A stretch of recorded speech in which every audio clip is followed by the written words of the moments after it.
This is WZRD Chicago 88.3 FM. And we have with us Sultan. His origins are in the Gaza Strip. And we're very thankful that you agreed to uh, interview with us about your experience. So first of all, Sultan, tell us about uh, the extent of your experience in Gaza. Well, thank you so much for having me. I hope you can hear me pretty well right now. Yes, I really. do, again, like I said, appreciate your accommodations. And from my experience, it's been very rough without any kind of need for mentioning that. The location and the significance of that place has been deep-rooted in countless religious scripture. And the current political and, well, maybe the last 100 years of the political spectrum of that region has always been very unstable. My experience specifically was held by the fact that I had some strong familial connections. My parents did a very great job of taking care and raising me throughout some of the roughest periods, and it's an environment that uh, no one, I don't believe any human being should have to experience, where your childhood and your teenage years, which are considered the most important for your growth, experienced a huge level of stiflation caused by, like external factors, internal factors, religious factors, cultural factors. So the room for growth is very limited, and it's only limited in very specific directions. And as such, for me, I saw that there was no growth for me in those directions. And I saw that the only path for me in order to preserve myself and my family's life as well was to exit at that time. And I was very lucky and privileged that my father originally had already set up a good path in the UAE, and that was able to extrapolate like the rest of my family once I left for the United States of America about 6 years ago. So when you were younger, are you able to talk about any experience that traumatized you? I mean, there was plenty. Sounds like there's an endless pot of that. The wars, the unrest, the civil unrest is happening constantly there. The power struggle that is like always ongoing in that region between whether it be Hamas, whether it be the Palestinian Authority, whether it be the local population of gangs who are just trying to uh, capture as much material as possible, whether it be from aid or from some kind of support, which exists, in every culture and in every community. However, the presence of it within the Gaza Strip is very predominant, and it's very problematic for anybody who is hoping to have a future outside of that usual cycle of struggle, then survive, then struggle, then survive, and so on and so forth. What do you think is in your culture that helps you remain steadfast and strong? Because you are a survivor, and then what in your culture helps keep you and your family and the people together? It's there's a lot of factors to it. Of course, when you're put in a situation where you have no choice but to swim in order not to drown, you get a part of your culture is survivability, resilience, vigilance, perseverance. Now, of course, not every single person follows that path because there's a lot of people who try to take the easy way out, which we see, like I said, in every part of every community in every country in the world. However, its presence is very demoralizing because in our community, especially, we are supposed to be not necessarily completely perfect, but at least be those who strive the most for it. And you know, a lot of my experiences in Gaza definitely left like a lasting mark. But there's also experiences here in America within my community that can leave just as much of a lasting mark. I don't like place blame on anybody specifically because anybody who does harm is to be blamed. So in that sense, whether it be on Western alliance side or, whatever local alliance side. As long as you're hurting people, in my opinion, you are not a good person. And I cannot simply affiliate. I am, by definition, Palestinian, but I take no great joy in saying these words because there is literally zero benefit and privilege that comes with that title. It's mostly just, the aspects that you are the descendants of people who suffered. And as such, you're expected to either be completely perfect in a sense like you're the most educated, you're a doctor, you're an engineer, whatever, any of these variations, or you're expected to be at the bottom of the pit. And those two alternatives are very extreme. There's no like middle ground for you to kind of like gauge where you can be in life. There's no like middle class. It's just you're either at the top of the echelon or you're at the bottom of the echelon. And unfortunately, that does generate a huge level of animosity between the Palestinian populations. And we see that there with the current conflicts that's happening between Hamas and some of the tribes there. And we see that even here in America, where there's a lot of people of Palestinian descent who are either salt of the earth and are contributing every minute of their time to support people in Gaza. And there are other Palestinians who are unfortunately contributing to its further demise by conducting charity scams or GoFundMe scams and further downfalling the image and this idea that we are the perfect victim, that we are always struggling because there's always an external force hurting us, but rather there's also an internal force within us that is also causing us just as much harm that is not being addressed appropriately, if that makes any sense. It does make a lot of sense. Are there many people do you know of other Palestinians who think like you? And are any of you able? Do you see any solution, any peace in the future? And what would it take to get peace? There's a couple of questions. Just take a little bit at a time, and then we'll build on it. No, no, that's fine. In my personal opinion, and this is just me, not necessarily considering the world, the only way for a place like that to find a thriving and very well planned future is for people to adapt and to educate and to learn and to forget, to move on from the endless level of struggle that they live in. And although it might be painful for many to move on from a past where you feel like there was injustice done upon you, or that there was something that happened that you should like you in some way deserve some form of compensation, but we are not the only people on the planet that have experienced a heavily form of injustice and have had to salvage ourselves from scratch. Many countries and many populations have experienced that, not in the last like 300, just in the last 100 years. There's countless examples of that, whether it be in Vietnam, whether it be in the Koreas, whether it be in Japan, whether it be in some places in Africa, every like Angola, for example, which experienced a severe amount of civil unrest and wars, and until they were able to salvage their situation and recover from that. Now, of course, the Palestinian situation is far different because the whole idea of sovereignty is the main question. And that is something that's going to be done and conducted by the politicians. I don't see myself as a person who's capable of doing anything to change that because I'm not a person of power, nor do I plan to be a person of power. Mhm. Are there any elected officials that you feel are actually helping, be they Palestinian or other? I don't know about officials, and I don't even know if there's anybody in this situation that is directly helping, except for those who are actually conducting humanitarian aid and missions of peace in the region.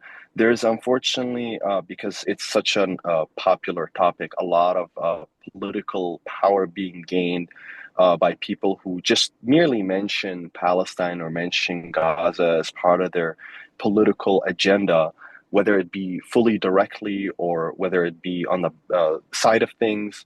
For example, and I'm sure this is not necessary to mention, but the rising popularity of the figure Zohran Mamdani, was partially, not fully, but there was a part of it that was built upon his support for the Palestinian cause and his attending to protests and his vocality on the situation, to the point where it was even like a topic that was brought up in the mayoral debates. And other people who are, like, for example, famous streamers like Hassan Piker also have done a lot of outward outreach and a lot of communication regarding the matter, but I don't see their actions directly impacting the peace there. It's more of just coverage, political power gain, maybe charity of some sort.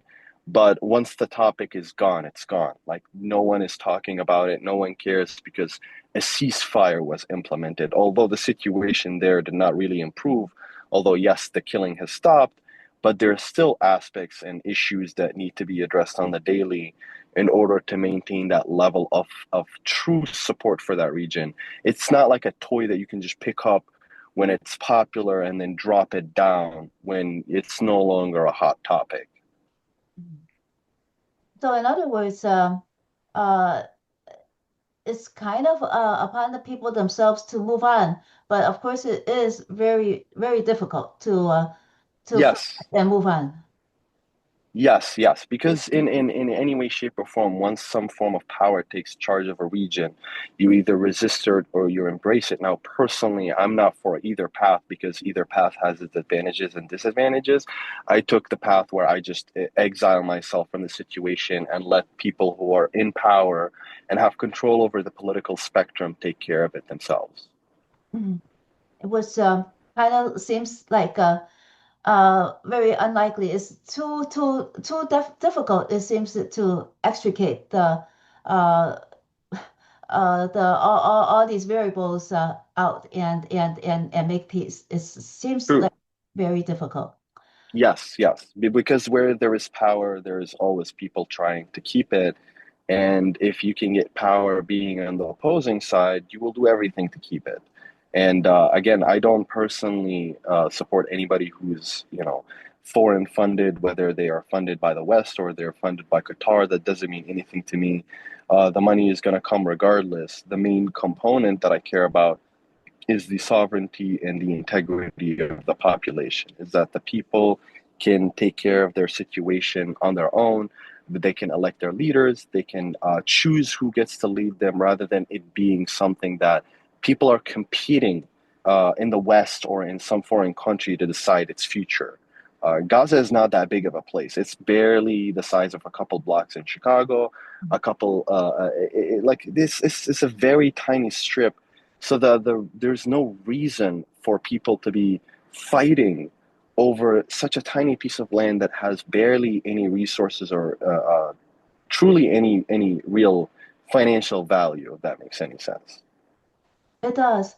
So there actually isn't, except for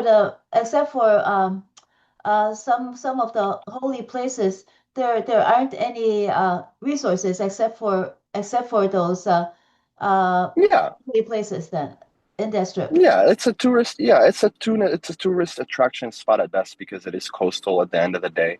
And it has history, of course, but there isn't much of anything happening. It is effectively just a prison designed to maintain a minority population that was not accepted into the general, uh, uh, the general design for what Israel is. Mhm.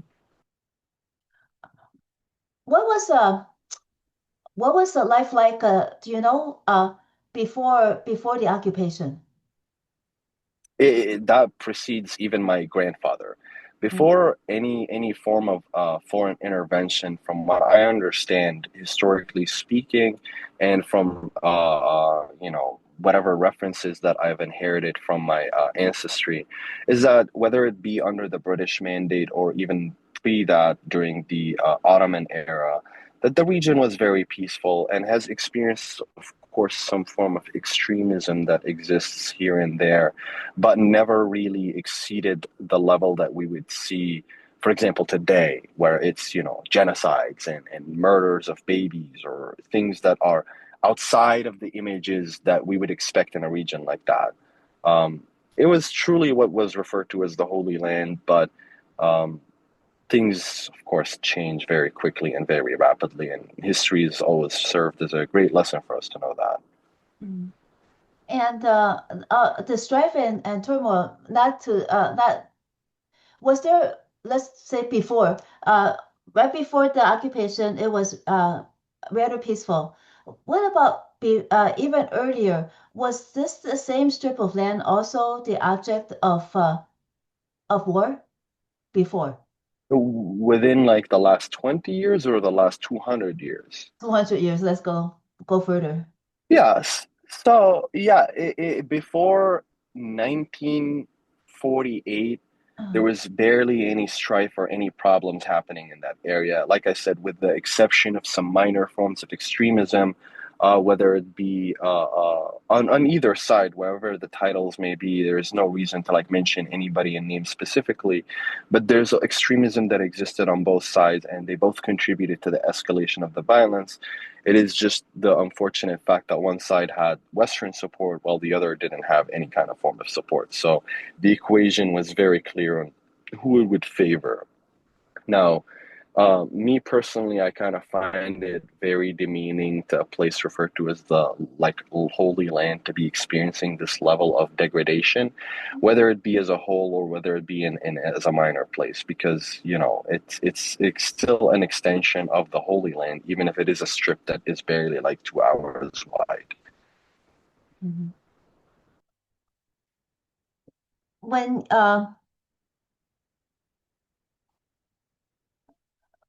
so when It's okay. It's okay. Just it's okay. Take your time. what are your aspirations now? And you're here, and then you're working toward a better life for yourself. What are your aspirations? Of course, peace is always the number one aspiration that we can hope for. I always hope for people to live well and to be peaceful in their lives. Me personally, I just hope for a peaceful life for myself. I'm trying to do my best to support myself here, to support my family elsewhere, and to try my best to present the best image of what would be referred to as a Palestinian. However, unfortunately for me, I am kind of finding a very uphill battle because we do exist in very trying times. And, you know, capitalism has taken a hold of a lot of us. And like I said previously, there is a lot of Palestinians who are unfortunately contributing to the demise and the fault of the cause, right? Of the reputation of the Palestinian people.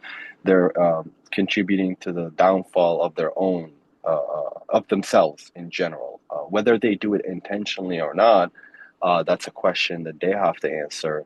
But from my experience, from what I've seen, especially because my experience is very limited, because I don't know every single person in America, and I've not met every single Palestinian that existed on the Western Hemisphere.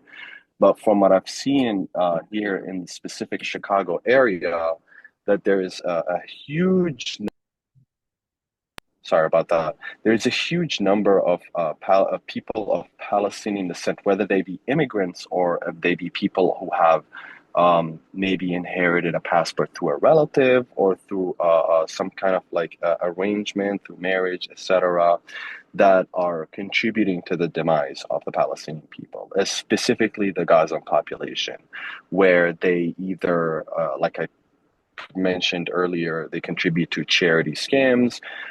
When you know that the money that you donated to a source was like stolen by the person who was running the charity, you are going to feel very much less motivated to donate in the future.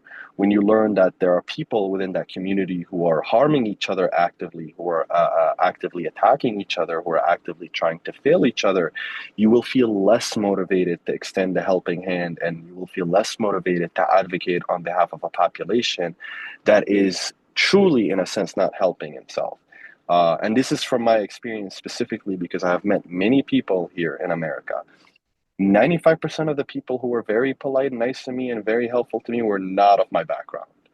Very small minority of my background was very helpful. The majority have always contributed to each other's demise, including myself. It's a very weird dilemma to exist in because, these are your people, so it's your duty to endure and to advise and to try your best to try and accommodate their circumstances.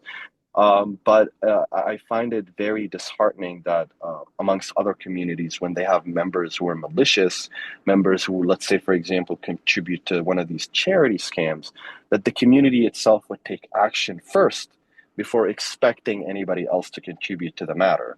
That the community would either excommunicate that member, or the community would either try their best to distance themselves from that person, and this way they don't really have that kind of like affiliation reputation that is caused by having a member of their community contributing to the evils and to the bad of society, right?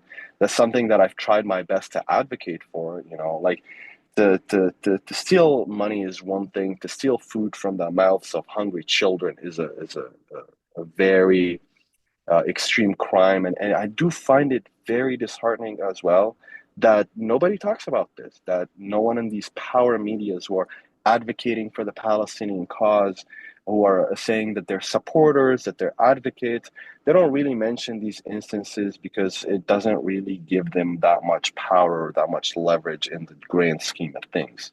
You don't really get much views exposing the people that you spend the whole time like hours and hours of your content defending, and you don't get much political power when you spend countless interviews and countless debates defending yourself against people assuming that you're on the opposing side when you're just trying to do your best to advocate for good people in general.